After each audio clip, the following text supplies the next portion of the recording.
دعوت صفحہ نمبر 13 مصنف رشید احمد صدیقی۔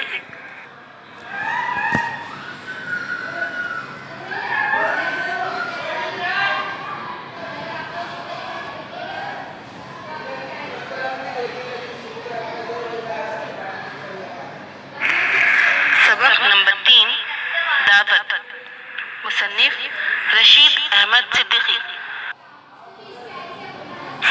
آئیے اب مصنف کی جان پہچان دیکھیں۔ رشید احمد صدیقی 1892 میں مڑیا ہو ضلع جونپور یوپی میں پیدا ہوئے۔ علی گڑھ مسلم یونیورسٹی میں اردو ادب کے پروفیسر رہے۔ کچھ عرصے جامعہ عثمانیہ حیدرآباد سے بھی وابستہ رہے۔ علی گڑھ سے دوبارہ وابستگی کے بعد ملازمت سے سبکدوش ہوئے۔ ان کی طنز و ظرافت انفرادیت رکھتی ہے۔ وہ ہنسانے سے زیادہ ہنساتے سنجیدگی سے ہمکنار کرنے کا گر جانتے ہیں۔ طنزیات و مضحکات، خندار، مضامین رشید، گنجے ہے گرام مایا اور آشفتہ بیانی میری ان کی اہم تصنیفات ہیں۔ انہوں نے 1977 میں وفات پائی۔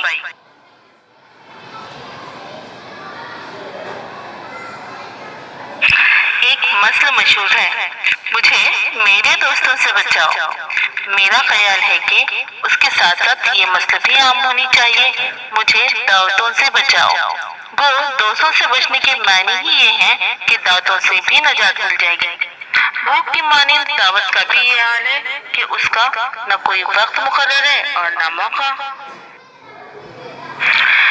کسی نے خوب ہی کہا ہوگا، کلبہ افلاس میں دولت کی کاشانے میں بھوک، کلبہ افلاس میں دولت کی کاشانے میں بھوک، دشت و در میں، شہر میں، گلشن میں، ویرانے میں بھوک۔ بھوک ہے ہنگامہ آرا قلزم خاموش میں، بھوک ہے ہنگامہ آرا قلزم خاموش میں، ڈوب جاتے ہیں سفینے بھوک کی آغوش میں۔ تہوار تقریب ہو، کوئی مہمان آیا ہو، کوئی چل بسا ہو، رخ دعوت بہرحال موجود ہے، ماں حضر موجود ہے۔ اور ایک بزرگ نے تو جوش میں آ کر اس کی بھی فرمائش کر دی، براہ کرم تناول ماں حضر فرمائیے۔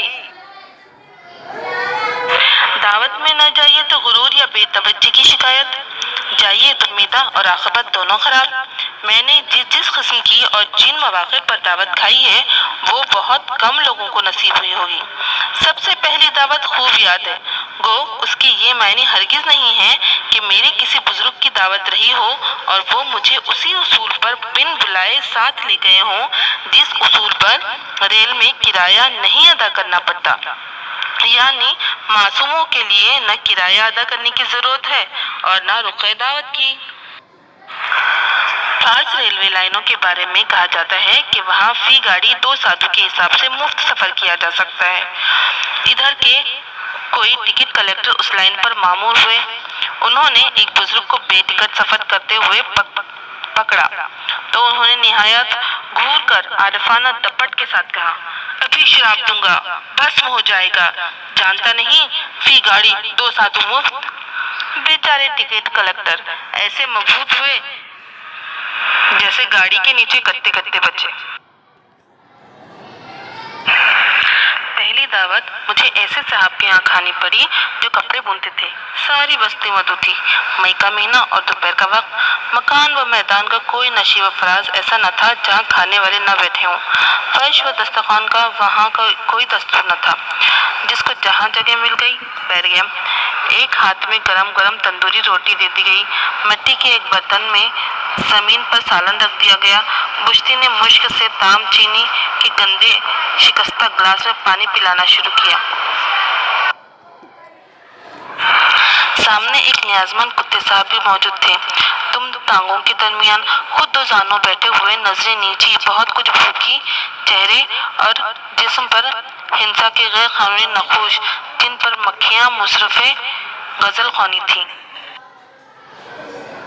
پاس ہی ایک بوڑھے کھانستے جاتے تھے اور قلال کرتے جاتے تھے، ناتی گود میں، پوتا کندھے پر۔ پوتے نے ایک ہڈی کتے کے سامنے پھینک دی۔ اب معلوم ہوا کہ ایک اور کتے صاحب کہیں قریب ہی مراقبے میں بیٹھے ہوئے تھے۔ جنہوں نے یکلخت غرا کر جست کی ہے تو میرے مقابل کے کتے پر آ گرے، لیکن جست کے دوران دادا، نانا، پوتا، ناتی کے پورے شجر نسب کو ڈھاتے چلے گئے۔ خلال دادا یا نانا کے گلے میں جا پھنسا اور پوتے ناتی میرے سالن میں آ رہے۔ ایک الڑ مچا، مشہور ہوا کہ مہتو دادا پر غازی میاں آ گئے۔ سارے کھانے والے بھاگ کھڑے ہوئے۔ یہ تو میرے ایامی جاہلیت کا قصہ تھا۔ فوج سنبھالا تو ایک مشہور شہر میں ڈپٹیشن پر جانے کا اتفاق ہوا۔ رمضان کا مہینہ تھا۔ شام کو وہاں کی مشہور مسجد کے امام صاحب کے یہاں افطار پر ہم سب موجود تھے۔ جہاں ایک ہجوم تھا، ہمارے سامنے بھی افطاری رکھ دی گئی۔ ابھی ہم نے مشکل سے ایک دو لقمے فروغ کیے ہوں گے کہ ایک حملہ ہوا۔ چند سورما ہم پر ٹوٹ پڑے اور جو کچھ سامنے تھا اسے چٹ کر کے آگے بڑھ گئے۔ معلوم ہوا کہ وہاں کا یہی دستور تھا کہ جو چاہے جس کے سامنے سے افطاری اچک لے۔ ایسا کرنے سے میزبان کو ثواب ملتا ہے۔ ہمارے ساتھ روہیل کھنڈ کے ایک پٹھان طالب علم بھی تھے۔ وہ بڑے متحیر ہوئے، ان کے تیور سے معلوم ہوتا تھا۔ قدیم ہندوستان میں ڈاکوؤں اور قاتلوں کے ایک گروہ میں شامل لوگ ٹھگ کہلاتے تھے۔ یہ ایک مذہبی فرقہ بھی تھا جس میں ہندو مسلمان سبھی شامل تھے۔ ٹھگ گاؤں گاؤں پہنچتے، میلوں جتراؤں میں بھیس بدل کر گھومتے اور جسے لوٹنا یا قتل کرنا ہوتا اس کے بارے میں ساری معلومات ایک خاص زبان میں اپنے ساتھیوں تک پہنچاتے رہتے۔ ان کے قتل کرنے کا طریقہ یہ تھا کہ مقتول کے گلے میں پھندا ڈال کر کس دیتے تھے۔ سماج کے بہت سے امیر اور رئیس افراد ان کے حمایتی تھے۔ انگریز حکومت کے زمانے میں ٹھگوں کے خاتمے کی کوششیں کی گئی۔ لارڈ ولیم بیٹنگ نے 6 سال کے عرصے میں سینکڑوں ٹھگوں کو گرفتار اور قید کیا۔ قدیم ہندوستان میں ڈاکوؤں اور قاتلوں کے ایک گروہ میں شامل لوگ ٹھگ کہلاتے تھے کہ وہ اس واقعے کو نظر انداز نہ کریں گے۔ جب نماز کے لیے لوگ کھڑے ہوئے اور ہر شخص نیت باندھ چکا تو انہوں نے اپنی ٹوپی تو جیب میں رکھی اور سامنے سے ایک نمازی کی پگڑی اچک کر اپنے سر پہ رکھ لی اور سلام پھیرتے ہی اسے چھت سے نیچے پھینک دیا، جہاں ہزاروں فقیر ٹوٹ پڑے اور آنن فانن پگڑی کا تفرق تقسیم ہو گیا۔ جھگڑا بڑھا تو انہوں نے فرمایا، ہماری طرف دستور ہے کہ نماز میں جو جس کا امامہ چاہے اچک لے۔ نماز کے بعد وہی امامہ غرفہ میں بٹوا دیا جاتا ہے۔ رات کو دعوت تھی، سارے مہمان دوزانوں بیٹھے، بالکل ایسا معلوم ہوتا تھا جیسے ٹھگوں کا گروپ ہے۔ ہم سب بھی بیٹھ گئے۔ ایک بڑی سینے میں بریانی کا احرام بنا ہوا تھا جس کے اوپر ایک دیگچی شوربے کی اونیل دی گئی۔ لوگ سینے پر ٹوٹ پڑے اور براہ راست دست بدن ہو گئے۔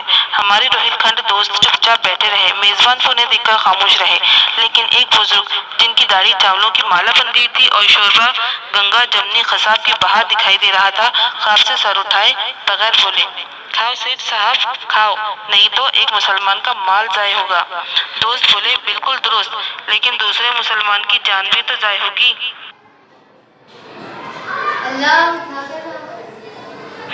وہاں کی زمان قیام ہی میں ایک اور جگہ سے دعوت نامہ آیا۔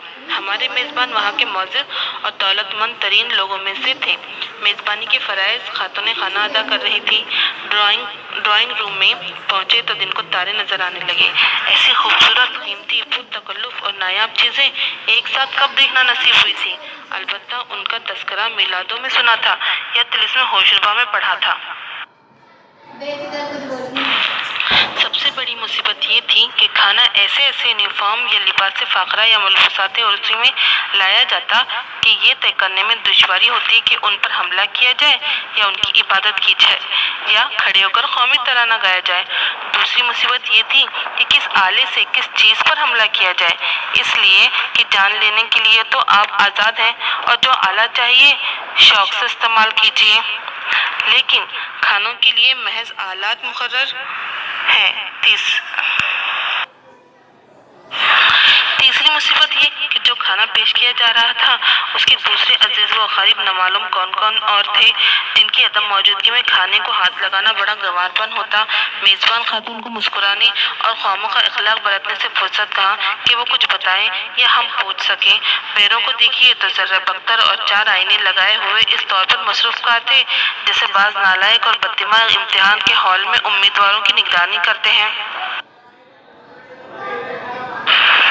اس قسم کے پیروں بیانوں کا غور سے مطالعہ کیا جائے تو کچھ وہم سا ہونے لگتا ہے کہ یہ کہیں نہ کہیں اپنی یونیفارم یا پیٹی تھپوں میں کوئی پیش خبز بھی چھپائے ہوئے ہیں۔ کھانا تھا کہ چلا ہی آ رہا تھا۔ ہم نے بھی چھری اس طور سے پکڑ رکھی تھی جیسے قلم تراش چاقو سے گینڈے کی قربانی کرنے والا ہو۔ کانٹا ہمارے ہاتھ میں ایسا معلوم ہوتا تھا جیسے پلیٹ پر کوئی کیکڑا مسلط۔ خدا خدا کر کے کھانا ختم ہوا، کافی آئی بغیر دودھ یا شکر کے۔ ایسا معلوم ہوتا تھا جیسے تمباکو کا گل پیس کر گرم پانی میں ملا دیا گیا ہے یا نادر شاہ کی اصلاح معدے کے لیے املتاز کا مسحیل جام بلوری میں پیش کیا گیا ہے۔ مشکل یہ ہے کہ کافی سے انکار کیجیے تو بعض میزبان خفا ہوتے ہیں۔ فرض کیجیے کسی رئیس کے یہاں دعوت ہوئی، وہ کھانا اس طور پر کھلائے گا گویا مہمان کے ساتھ پشتوں تک نواز ڈالا۔ خورمہ ہر دعوت میں ملتا ہے اور معمولی سے معمولی لوگ بھی اپنے گھروں میں کھاتے ہیں، لیکن رئیس کے یہاں کا خورمہ کچھ اور ہوتا ہے۔ ادائے خاص سے فرمائیں گے، مولانا کہیے خورمے سے بھی شوق فرمایا؟ جی ہاں شکریہ ماشاءاللہ فرمائیں گے صاحب، ایسا حلوان دلی بھر میں نہ ملے گا، بادام پر پلا تھا، ذرا بوٹی کی خستگی پر نظر رکھیے، سبحان اللہ کیوں نہیں؟ ارشاد ہوتا ہاں ہاں خوب کھائیے، بہت ہے، جی ہاں خوب سیر ہو کر کھایا۔ نہیں نہیں آپ تکلف کرتے ہیں، فلانی چلو مولانا کو خورمہ اور دو۔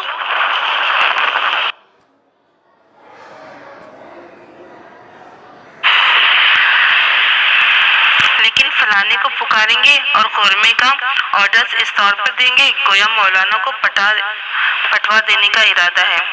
خورمہ پلیٹ میں ڈال دیا گیا اور مولانا کو خورمے سے نفرت ہونے لگی۔ ارشاد ہوگا مولانا یہ باورچی اب دہلی میں اکیلا رہ گیا ہے، اس کا دادا معمولی حجام تھا، والد نے اس کو کھانا پکانا سکھایا، وہ خود کھانے کے بڑے شائق تھے، اب اس کا ثانی دور دور نہ ملے گا، بس مولانا خورمہ کھا لیجیے، یہ چیز اب معدوم ہوتی جا رہی ہے۔ غرض مولانا کو اس کی شفقت اور تپاک سے کھلائیں گے گویا اپنے والد مرحوم کے فاتحہ کا کھانا کسی نابینا حافظ کو کھلا رہے ہیں۔ دوسری آفت ملاحظہ ہو، بعض میزبان حماقت اور محبت کے سلسلے میں اصرار کرتے کرتے کھانا آپ کے پلیٹ میں ڈال دیں گے اور فرمائش کریں گے کھائیے میرے سر کی قسم کھائیے، حالانکہ اس وقت جی یہی چاہتا ہے کہ پلیٹ سر پر مار لیجیے اور گریبان پھاڑ کر کہیں بھاگ جائیے۔ ایسی دعوت سے مجھ کو قلبی نفرت ہے جہاں میزبان بار بار کھانے کے لیے اصرار کرے اور اپنے ہاتھ میں پلیٹ میں کھانا رکھ دے اور کہتا یہ رہے کہ آپ کو کھانا پسند نہیں آیا، آپ کے لیے کچھ انتظام نہ ہو سکا؟ بھائی جلدی میں یہی دال دلیا ہو سکا، آپ نے کچھ بھی تو نہیں کھایا، حالانکہ اس کی نیت یہ ہوتی ہے کہ میں یہ کہوں کہ ایسا کھانا مجھے تو کیا میرے ساتھ پشت کو نصیب ہوا اور نہ ہوگا۔ آپ نے جس مروت اور ایثار کا ثبوت دیا ہے اس کی مثال دنیا میں نہیں مل سکتی۔ بعض دعوتوں میں عجیب قسم کے بدتمیزوں سے سابقہ پڑتا ہے، بعض کھانا نہیں کھاتے، منہ میں جوتیاں چٹ کھاتے ہیں، کچھ ایسے ہیں جو ساری انگلیاں سالن میں ڈبو دیں گے اور منہ میں لقمے کی پذیرائی اس طور پر کریں گے جیسے سرکس میں گھوڑے کو چابک لگاتے ہیں، کچھ ایسے ہوتے ہیں جو بدحواس ہو کر بہت زیادہ حصہ پلیٹ میں لے لیں گے، تھوڑا کھائیں گے اور بقیہ کو کھنگول کر چھوڑ دیں گے، ڈونگے میں سے بوٹیاں چمچے سے نکالنے کے بجائے ٹٹول کر انگلیوں سے نکالیں گے۔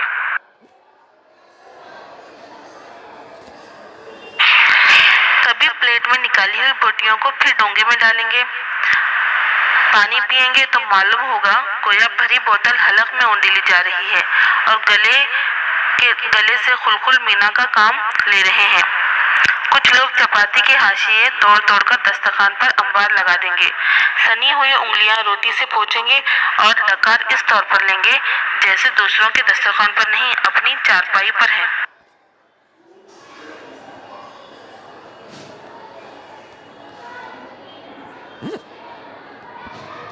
ویب خاکہ مکمل کیجیے۔ سبق کی روشنی میں خاکہ مکمل کیجیے۔ وضاحتی فقرے کے لیے ایک لفظ لکھیے۔ جوڑیاں لگاؤ۔